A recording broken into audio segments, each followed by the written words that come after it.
One of the first and most important things that the aspiring digital artists seems to seek out is brushes and brush packs. We seem to have this insatiable desire to find the perfect brush. And a lot of that I feel is driven by wanting to find brushes that have texture and an analog feel so that we can bring our digital work closer to the randomness and the variety that we naturally get when we're working in a traditional medium. Now, there's a variety of ways you can actually get this sort of feel and look in your work. In this video, I want to look at how to get a textured feel to the surface of our images using some simple, easy, quick techniques in Photoshop. Let's jump in and get started.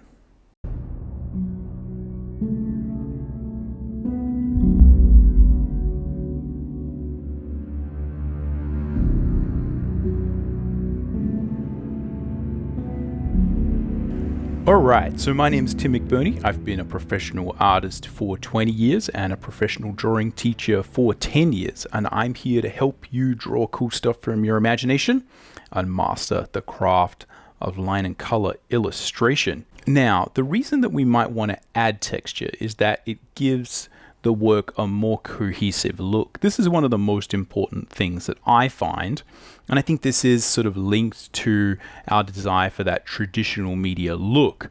It can also bring different elements of the image together.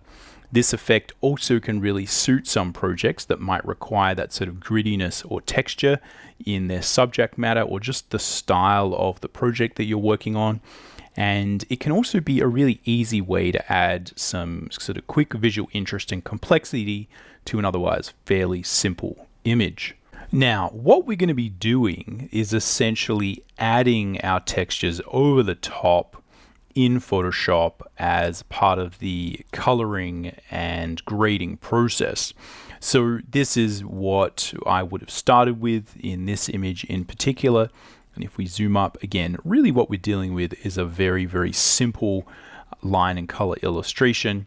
We've got line work that's colored and it's all pretty flat. And what I'm doing is essentially adding both a noise layer and again, you can sort of see here is that noise layer. The noise layer is sort of bringing everything together a little bit. And again, just giving the surface of the painting a slightly rougher look. And before that, what we're dealing with again is the difference between this, which has some of that texture applied using some simple scatter brushes, and this where again we sort of don't have that. So it's a mix of both using some sort of simple custom brushes that are just there to kind of add texture like nothing else. We're not painting with those brushes, we're just going over the top and using them to sort of again just sort of add texture everywhere, and we're doing that in between the character and the background as well to add atmosphere. And again, that is sort of done mixed in as part of the color grading and color adjustment process at the end. So that's really what we're going to be doing, and all I'm going to do is share with you some thoughts for why I think this works and how I think you should think about it. Because again, it's easy to show a technique, but applying that technique I think needs a little bit of sort of theory behind it in terms of how do we link this to picture making. And again, I'll sort of go through in detail how we do this. Now, if you're interested in this type of image and this style of line and color illustration, the texture stuff is a little bit more of an advanced technique, but if you're interested in learning the basics, which I think are the most important, you can go check out my line and color quick start guide, which sort of covers the techniques that I would use to get to this stage. We just have a simple line drawing, and we've sort of colored that line drawing in Photoshop. So go check that out. It goes over all of the basic techniques and my thought process and my recommendation for how you approach and learn to do this. And yeah, you can sort of add the textures that we're going to go over in this video and get a very, very similar process and workflow to what would have gotten me to this stage. Okay, let's talk a little bit more about the surface of the page and how texture can be used and how I sort of came to be using a lot of it as I, work in this sort of line and color style. Because again, line and color, often what people are trying to do is sort of get really clean results, Often the Western and, the European and the Japanese sort of manga comic book style is one of like super clean lines.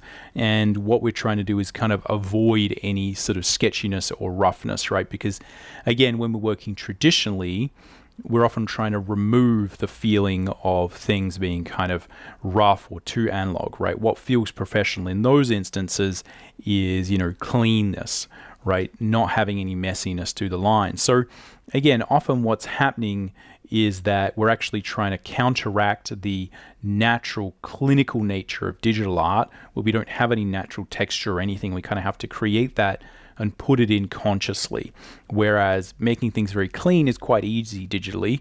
So you can almost think of it as the traditional sort of version of art is where getting things to be clean and precise is very tricky, and we need to put a lot of effort into that. Versus digital, it's very easy to make things look too clinical, too clean, and not have any life, not have any texture. So we're often trying to put a lot of effort into putting that back into the art.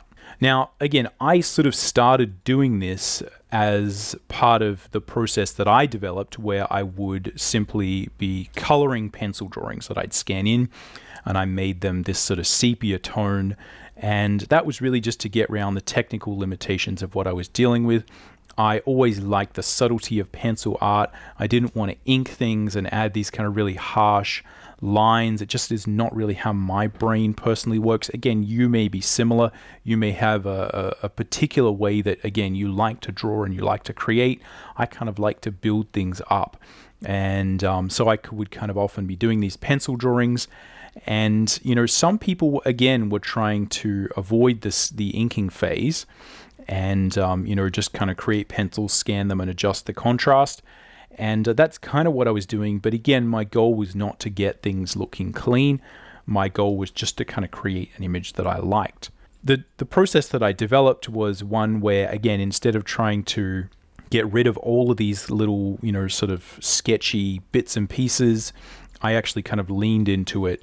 And the first problem you would kind of find that I noticed a lot of people would deal with is, again, here's a panel from 7 Pirates, and it's a bunch of pirate ships. It's not a big panel, so we don't need heaps of detail. But again, my process for working this up would leave a lot of lines everywhere, and a little bit of sort of grayness at the edge of these kind of thicker, darker lines. And when we color underneath this, if we set this to multiply within Photoshop, these areas are gray, and it kind of just makes the color underneath grayer and darker, and you would kind of lose some color vibrancy, and it kind of just makes everything a little bit sort of gray and mushy. So what I did was that I would make those lines a particular color. I'd add a specific sort of color grade to them that essentially just affected the darker colors and the lighter colors a little bit differently. So as they went towards being sort of very light gray, they kind of turned yellow.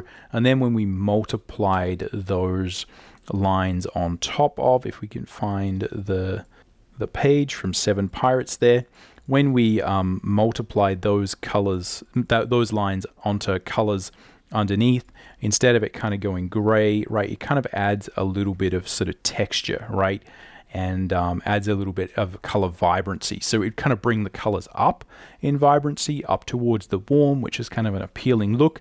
It worked for a lot of the projects that I was working on, and so I kind of just sort of lent into that. And as a consequence of that, it kind of had a very, very textural look. Everything kind of had this sort of textured look, textured vibe. And when I would come to create work digitally, I also really wanted that, probably in the same way that people who are painting, traditionally, and you get this sort of natural texture, right? I wanted a similar thing that would, again, allow me to get that sort of look. And that really is where a lot of these techniques started. I would be experimenting with this and also trying to get some feeling of painterliness to a line and color style, because I always liked a lot of what was possible when people did paint, and they were able to kind of blend things out, lose some edges, add atmosphere, and do those things, which again was kind of often a little bit separate to what you would get with a traditional line and color style, where we're dealing with very crisp lines and sort of, you know, relatively sort of flat or like highly sort of polished, rendered, shiny colors. All right, so let's look at how we actually do this.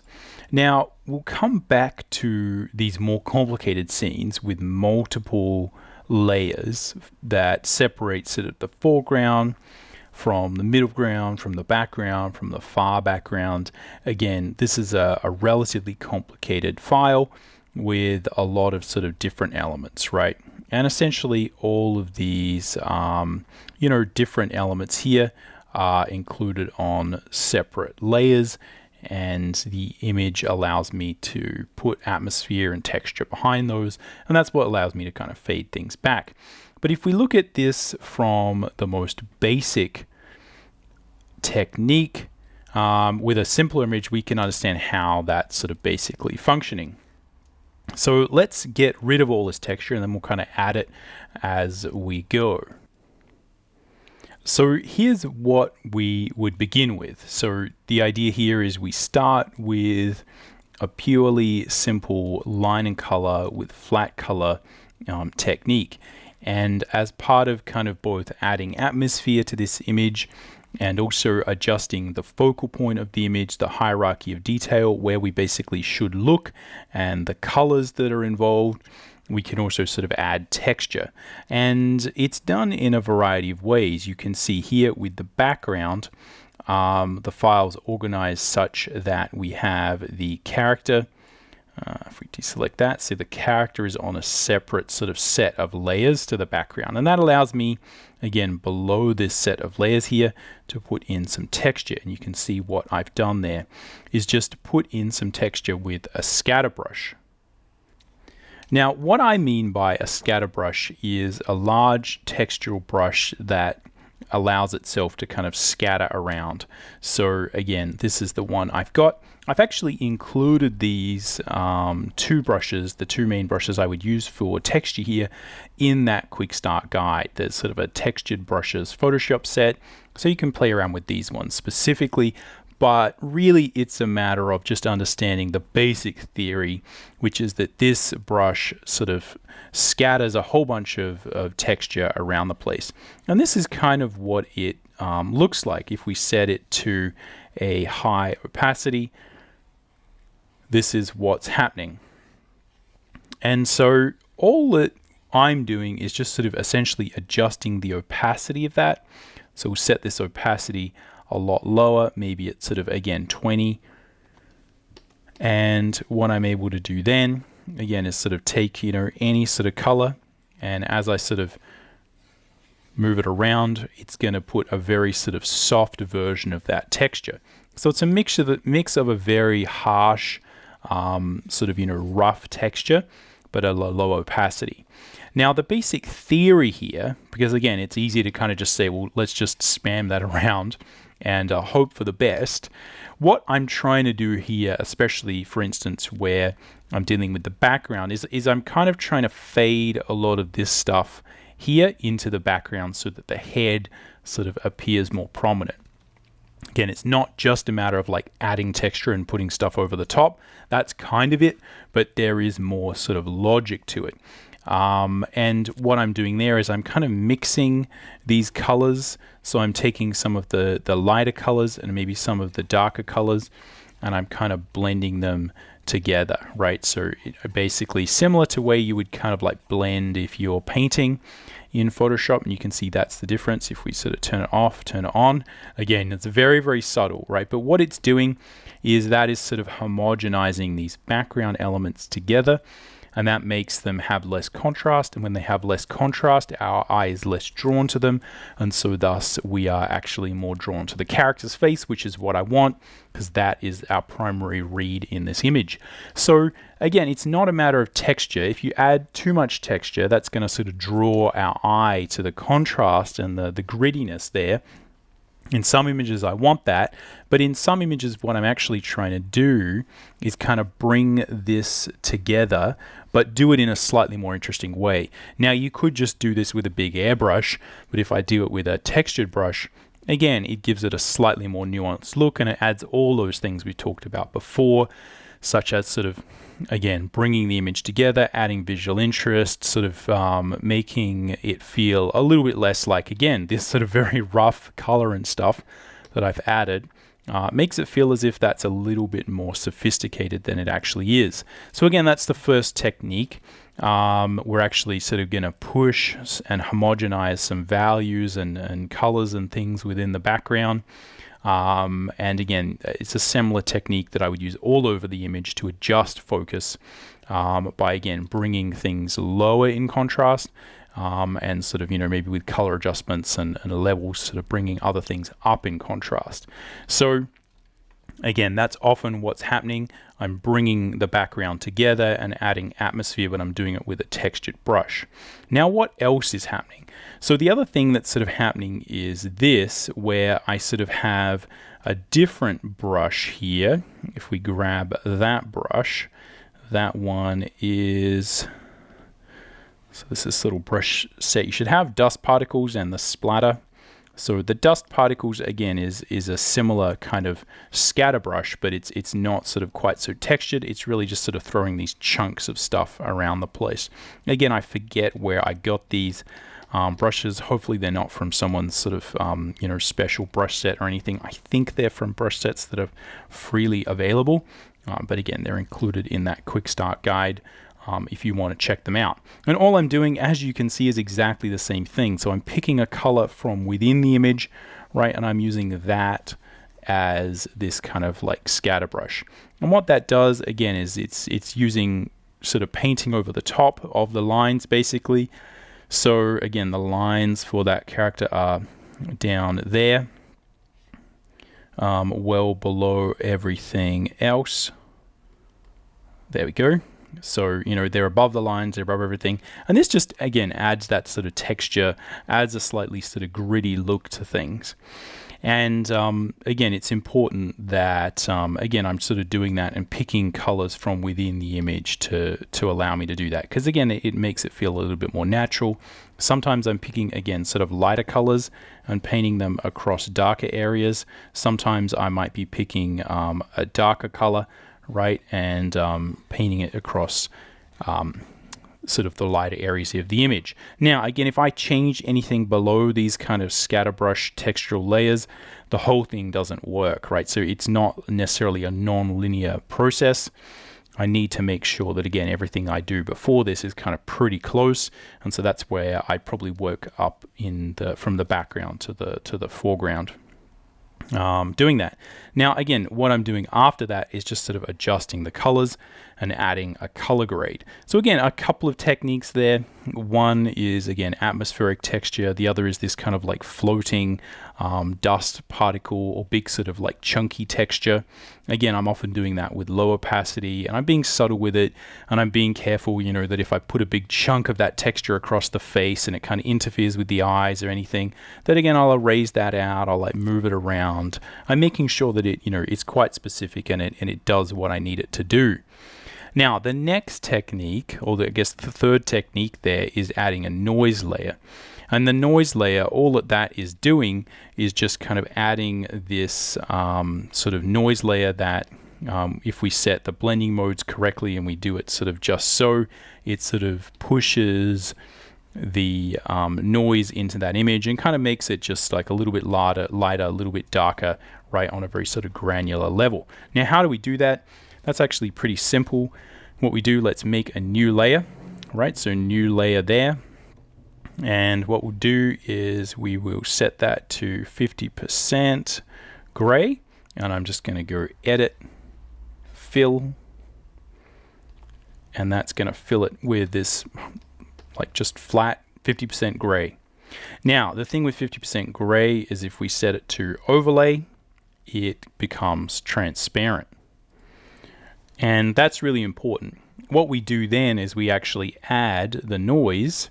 So filter, noise, add noise, and that's just kind of what I'm going to set it to. I'm going to leave it with color. You can make it monochromatic, but that's basically what it's doing. And so it's sort of moving the values from that 50% gray. It's making some of them a little bit lighter, some of them a little bit darker, and it's adding, again, just a variety of colors and values and hue shifts within that. So again, there's a few things extra to do, because again, that's a nice effect, but it's not quite exactly what we want. The first thing I do is I'll desaturate that, right? So again, there's shortcuts for these, but I'm just going to go Image, Adjustment, Hue Saturation, and I'm just going to bring the saturation down. Now again, I feel like this is a little bit better than just kind of plain all out, making it monochromatic to begin with, because there's still some color variation. It's just all desaturated quite a bit. The other thing is that sometimes the scale of this noise is going to be maybe too small or too big, depending on what your resolution of your canvas is. If you find that the noise is a little bit small, here I think it probably is a little bit small, you can either just scale this layer up, right? So we can just sort of make that layer a little bit bigger. And what that'll do, again, if we sort of zoom back in, is make that a little bit sort of bigger. And you can see that's sort of similar to what I sort of had here to begin with, right? It's a little bit bigger. Now, the only difference, obviously, that I've sort of got here is that this layer that I had originally was reduced in opacity, right? So we just pull that opacity down, and that gives us that sort of nice, again, sort of like simple textured look.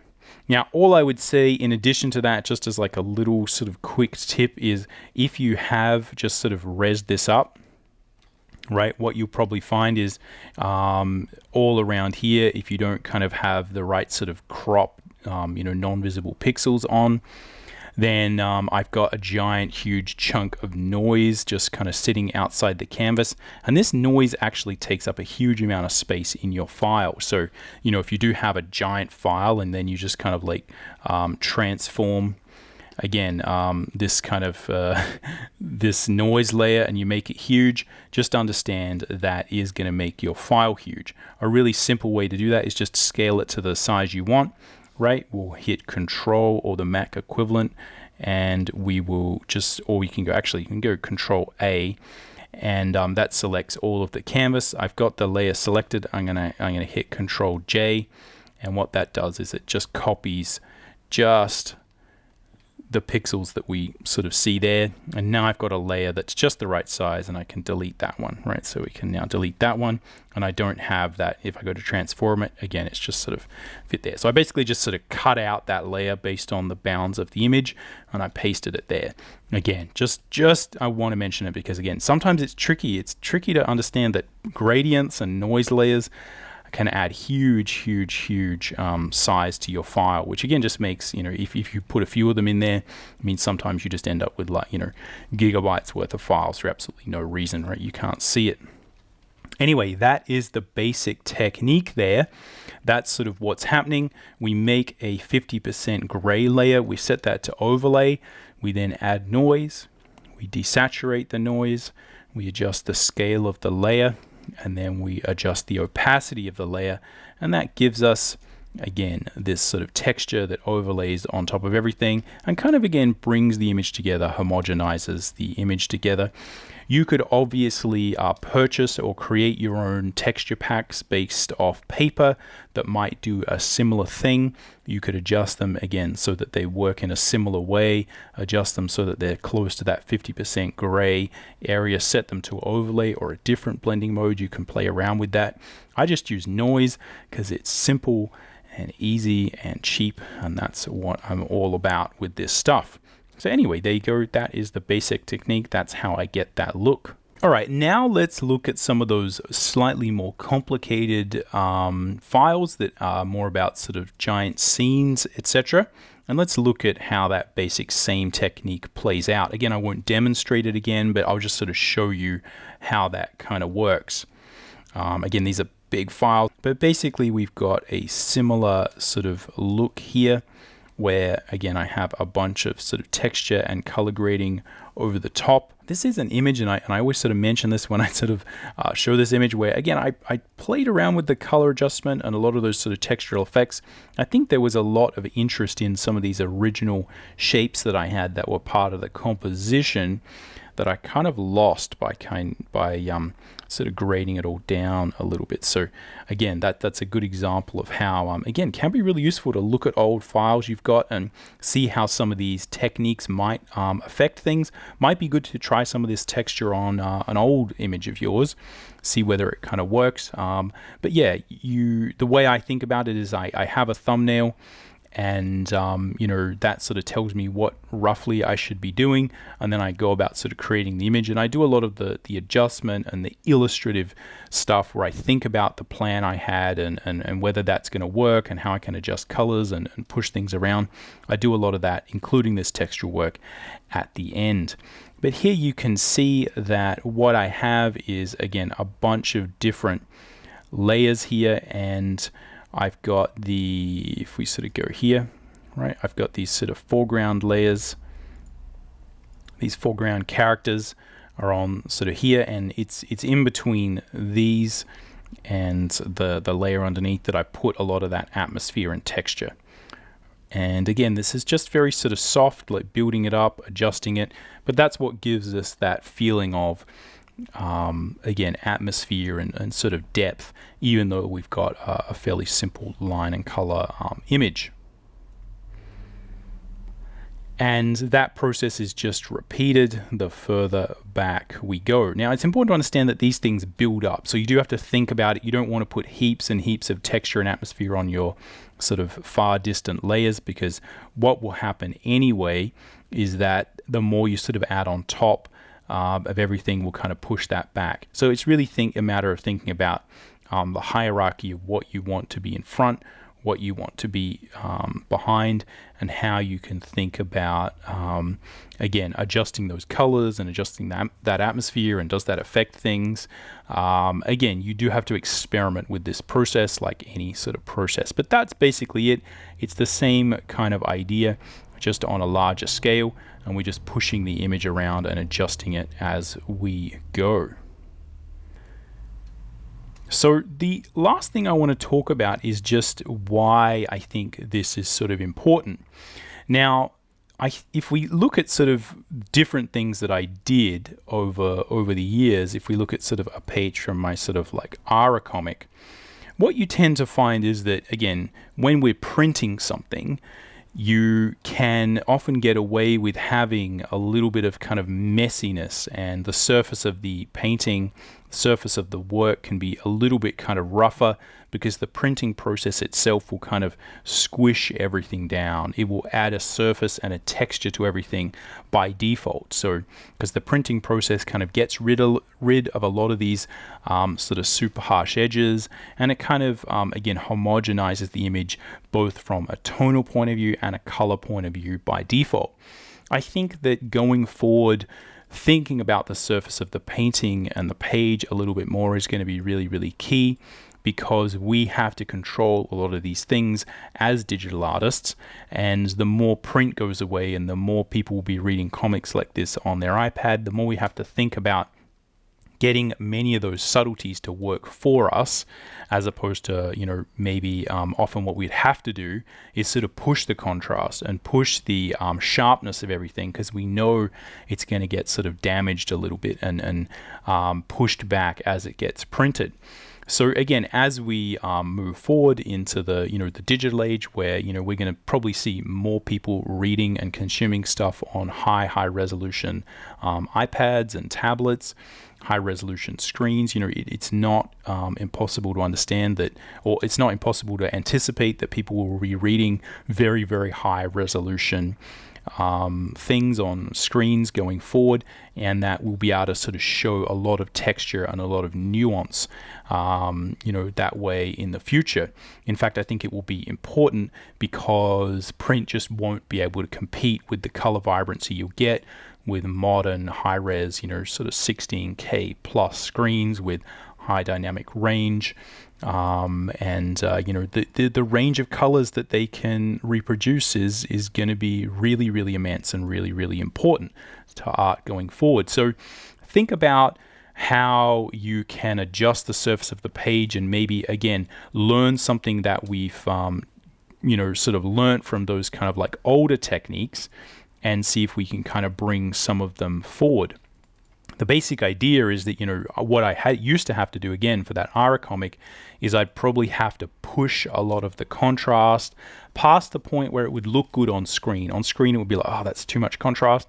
Then you print it and you realize, like, wow, okay, I can barely see it anyway. I could have added twice as much contrast. That's typically how that used to go. You had to really push things because the printing process would destroy it. So if we look at this image, for instance, this would not print well, okay? It's sort of meant to have a very sort of old, sort of textural look. And that's part of the game world that we were designing with this image. And look, if we tried to print this where, this is all sort of faded out and a little bit kind of dark, this would completely turn to mush, and you probably wouldn't be able to see any of that detail there if we printed it.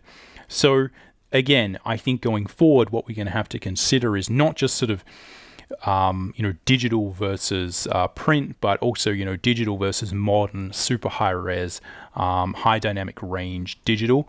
And the amount that you're going to be able to get out of that in terms of color vibrancy is sort of crazy. And again, what that sort of means is like, well, you can make people's eyes bleed by putting all this contrast in, but should you? Because in many ways, what we've sort of learned throughout the years playing around with sort of different techniques for creating stuff, with different printing techniques, is that often these things can be very helpful, right? A lot of the times, again, people were trying to get these really sort of crisp effects and looks from their, traditional sort of work printed. And the printing process, sure, it would sort of push things down, and make our images a little bit muddy, but it forced us to create very strong illustrations, and that's something that the golden age of illustration, in the sort of the 20s and 1920s, sorry, like 100 years ago now, that really showed us how to create images that would survive being destroyed with bad printing. And it's important to remember those things as well, and remember, again, that we're designing this image, and a lot of the stuff that used to exist, maybe through, it just sort of happened to turn out that way, right? We had to figure out how to make images that were so strong that they would survive printing.